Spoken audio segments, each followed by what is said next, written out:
Inini ndinonzi Beta Philovela, muzukuru Katsidzora. Mai vangu ndo vakabarwa naEma Katsidzora. Inini ndinonzi Juliet Kunaka, ndiri muzukuru Katsidzira. Ndinopindire paHilltop United Methodist Church Mamutare.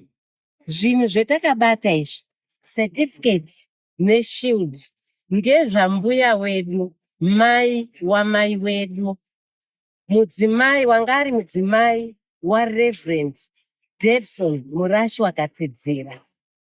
Mbuya wedu ndiwo wamwe wakatanga neruwadzano nana mbuya Lydia Chimoro.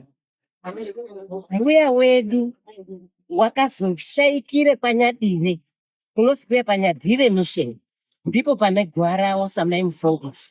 Saka zvinhu izvi tazvipuhwa neruwadzano, achitaona mbuya wedu nebasa raakaita munguva yawo achiri pasi pano.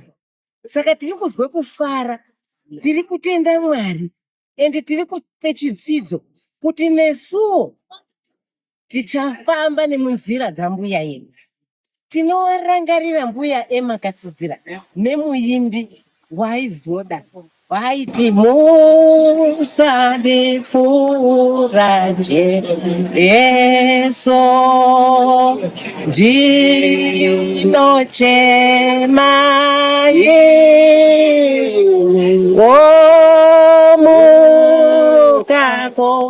womukakomborerawa kana nesuomo satifu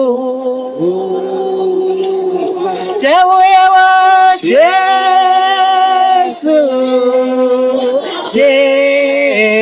jenzi wangu ndochemera mukakomborera mukakomborerawa kana nesuomo satifu